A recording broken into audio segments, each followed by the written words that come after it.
Tensions between the U.S. and Iran remain high after thousands of protesters were massacred during anti-government demonstrations across Iran. But nuclear talks continue as the U.S. attempts to de-escalate a future conflict.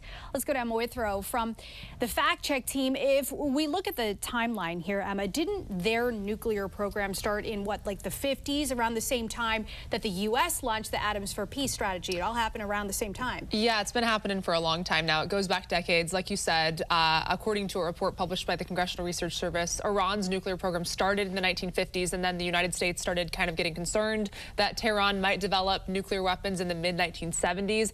But then fast forward to 2003, they supposedly shut it down. So since then, U.S. and international watchdogs say Iran hasn't started a formal weapons program, but has continued to with their building of the nuclear capabilities, especially uranium enrichment, which could be used for a weapon. So that's the cause for concern there. So the distinction's important. Iran's not been caught building a bomb, but it definitely has the tools to build one. So how close have they gotten? I mean, do they have weapons-grade uranium? So according to the Council on Foreign Relations, Iran doesn't currently have any sort of nuclear weapon, but it's closer than ever in terms of technical capability. The CFR reports that Iran's enriched uranium to about 60%, just short of the roughly 90% needed for a nuclear weapon. U.S. and international analysts also say that Iran could produce enough weapons-grade material in just weeks or even days if it chose to, but turning that material into an actual functioning nuclear weapon could most likely take a lot longer. Emma, thank you. Thanks. And for more on this fact-check team topic, including links to their sources, scan the QR code on your screen or visit thenationaldesk.com. We are tracking the ongoing negotiations in the Middle East this morning between the United States and Iran. Indirect talks happened on Friday in Oman. Now, both sides say the talks are off to a good start, and there's a consensus now that negotiations will continue. The White House has repeated for weeks that for the safety of the United States, Iran cannot restart its nuclear program. Last year, the U.S. launched an aerial assault that took out pretty much their entire nuclear facility. Meantime, over the weekend, Special Envoy Steve Witkoff, Jared Kushner visited the USS Abraham Lincoln, which is located in the Middle East, both men leading negotiations there with Iran. Iran blasting the United States for moving more firepower into that region. The country's foreign minister even going as far to say, warning the U.S. if it is going to even send more in and more targets, it in fact will target U.S. bases in that region if American forces launch an attack. Later this week, the president is set to host Israeli Prime Minister Benjamin Netanyahu at the White House. Both leaders expected to talk about these ongoing issues with Iran. Jen. Federal officials are now warning that China is actively infiltrating every corner of American life, from U.S. airspace and cyber networks to universities, research labs, and local communities. Intelligence sources say Beijing is engaged in widespread espionage and aggressively working to steal proprietary information, advanced technology, and sensitive national security secrets. Joining us this morning to break down what this means for America's security and sovereignty is our very own Washington insider, Armstrong Williams. Good morning to you, sir. Great to see you, as always. So we have seen Chinese surveillance balloons. We've seen cyber intrusions, biolabs we just talked about, illegal drugs smuggled into the U.S. We know this is a coordinated strategy. So what should Americans understand about the CCP's long-term goals and how different is their approach to warfare and influence compared to perhaps maybe like a traditional military conflict? Well, I think the most glaring indication of this is that we often forget is the fact that Governor Kathy Hochul had one of her top aides, who's a Chinese spy, being paid $3 million. And when you can operate at that level and gain that kind of access and meet security clearance, and they infiltrate your systems, I mean, that's just the tip of the iceberg. Another aspect we don't talk about, Jan, is how these consulates in Los Angeles or in San Francisco, when Gene came over, and how they were able to bring these threats in, put them in the hotels, and then put them out to protest, to cause disruption, to attack police. These are the kinds of things we don't see. And the hundreds of thousands that came across the border, they never asked for public assistance from our agencies. Where are they? Who take care of them? Who provide for them? And while they're providing for them, what are the expectations for providing everything across the board for them? Those are the things that we ignore. Where are they now? What are they up to? What are they doing? And we're beginning to see it, as you mentioned, the balloons, what happened in Michigan, what happened recently at the lab in Las Vegas. And just think about Jan, think about this. They knew about this from the raid in California 3 years ago. What took so long to finally close down the lab in Vegas? Are we being paid? Are we being bought off? Is somebody being paid to turn another eye away from this kind of crime and behavior? It's really scary. Yeah, right. Is there a bigger conspiracy involving some lawmakers? What are the most immediate steps the U.S. should be taking right now, Armstrong, to protect our sovereignty and our intellectual property? We must ban these Chinese nationals from coming in. We talk about deportation criminals and gangs. This is a different kind of crime that's being committed. They should not come on American soil, and we should really go into these different universities and these corporations and make sure that we do a deep dive to investigate just where their loyalty lies. And you will find it's not to the United States of America. And they have to do this or else they will be punished in their own country. It's their job that they're doing. And their loyalty is to China, not America. That's right, to the CCP, to your point. At the same time, Armstrong, we see Democrats in Congress resisting stronger border security and national voter ID requirements. How does weak internal security compound the risks posed by foreign adversaries like China? Can you imagine if we start saying you don't need an ID to go through the airport? You don't need the ID to get into a government building. I mean, it's just really insane. You need a government, you need to show an ID if you're a certain age at a bar. It's just what these Democrats have been able to dumb down and make us believe that they're protecting Latinos and blacks because they're disenfranchised. You need an ID for everything because people can vote and say they're you, and they can vote over and over again. We've got to protect the integrity of our election system, Jen. It's just insane what we've been reduced to believe. And the majority of Americans agree with you. That's what every poll has shown. Turning to Iran, Armstrong, we've seen mass protests met with these shoot-to-kill orders, reports of tens of thousands now dead. How do you assess the regime that is killing its own people more effectively than any foreign enemy could? Well, Jan, you know, they've been doing this for the longest. This is nothing new.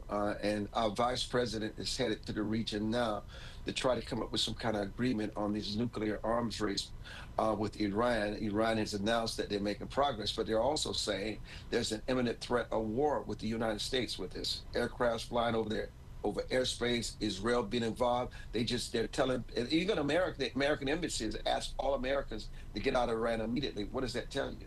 Yeah, and you know, during the Israel-Gaza war, many activists and Democrats used civilian casualties as a rallying cry, and now many of those same human rights voices are silent as Iran carries out brutality at scale against its own citizens.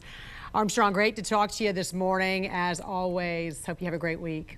Thanks for joining us. Thank you, Jen. The Department of War is terminating education ties with Harvard, ending all professional military education, fellowships, and certificate programs. War Secretary Pete Hegseth said the university had become too woke, trying to radicalize officers with globalist agendas.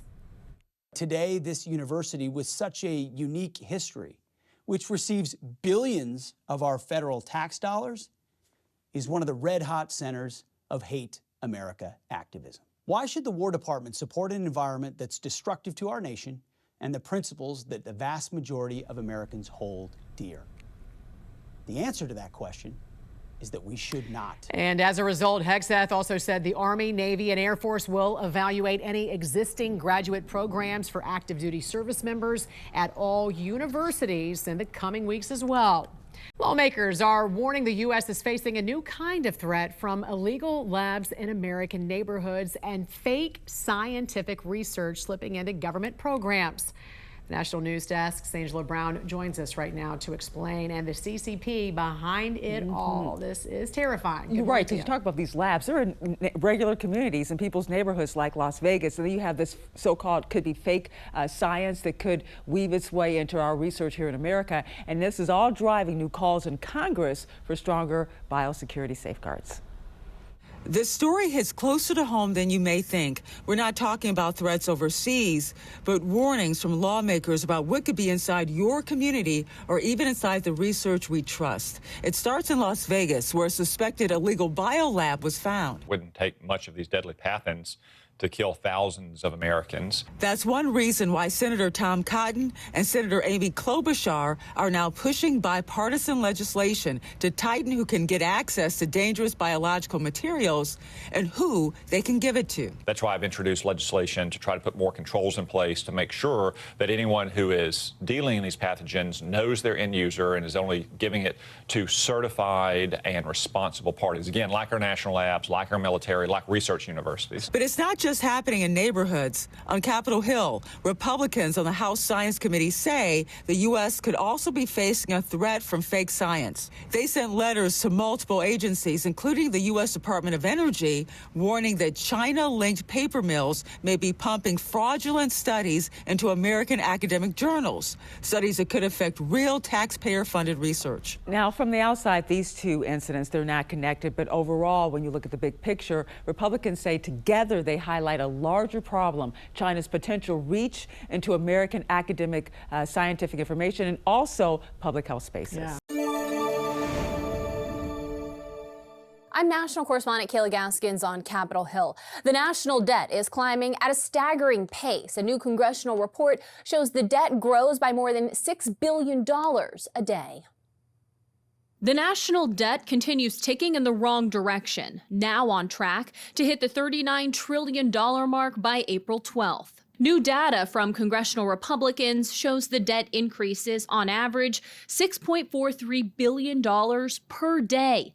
Interest payments on the debt consume about 13% of the entire federal budget. Government watchdogs say this path is not sustainable. That number just seems like bananas, and it is. It is a national security problem. It's an economic problem. The National Taxpayers Union is renewing its call for a balanced budget amendment, arguing it could be the strongest tool to curb what it calls Washington's chronic overspending. Just the notion that the Congress shouldn't spend more in expenditures than it takes in tax revenues each and every year. That's basically the premise that most families abide by. A recent National Taxpayers Union poll found a majority of Americans, 54%, say cutting government spending is the best way to tackle the debt. Just 13% said raising taxes is the answer. Others are floating more unconventional solutions. Last week, Medicare and Medicaid Administrator Dr. Mehmet Oz suggested the national debt could be reduced if Americans worked longer and delayed retirement. To start working a year earlier, right out of high school, or work a year later, not retire, it would generate about $3 trillion. $3 trillion to the U.S. economy. That would more than remove the debt. Elon Musk has argued that only artificial intelligence and automation can prevent what he calls a financial collapse. We are 1,000% going to go bankrupt as a country and fail as a country without AI and robots. Nothing else will solve the national debt. Musk's Department of Government Efficiency did find billions of dollars in government waste and fraud, but even he admits it's extremely difficult to cut enough waste to change the big picture national debt problem. On Capitol Hill, I'm Kayla Gaskins.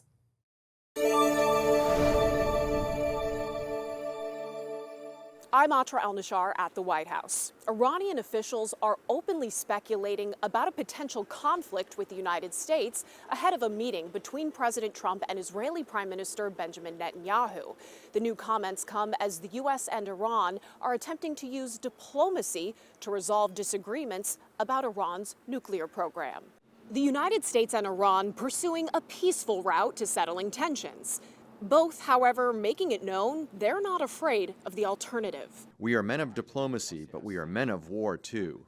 The U.S. wants to prevent Iran from developing a nuclear weapon. Iran wants the U.S. to lift sanctions detrimental to its economy. The first indirect talks were mediated by Oman last week. I think Iran looks like they want to make a deal very badly, as they should. Last time they decided maybe not to do it, but I think they probably feel differently. President Trump referring to failed talks last year preceding U.S. strikes on Iranian nuclear sites. A spokesperson for Iran's armed forces saying this on state TV Monday. We are not going to surrender to U.S. pressure and to U.S. demands. While the diplomatic process plays out, he says they stand ready to respond to potential U.S. military action, which President Trump has said is not off the table. Certainly, this time the response will be much more decisive. We will create economic problems and issues for the United States. When it comes to the substance of these talks, a top source of tension is Iran's ballistic missile program. Iran refuses to discuss it. The missile is something that is defensive. We cannot talk about defensive matters, not now and not in the future. Back in Washington, President Trump preparing to host Israeli Prime Minister Benjamin Netanyahu at the White House Wednesday. Netanyahu's office says the prime minister believes any negotiations must include limitations on ballistic missiles and a halting of the support for the Iranian axis. The outcome of these talks, which may resume as soon as this week, could come down to the red lines the U.S. and Iran are drawing on Iran's enrichment of nuclear material. Iran says they have the right to do this and that it's for peaceful purposes only. President Trump says it cannot be tolerated, even at the lowest level. At the White House, I'm Atra El-Nashar.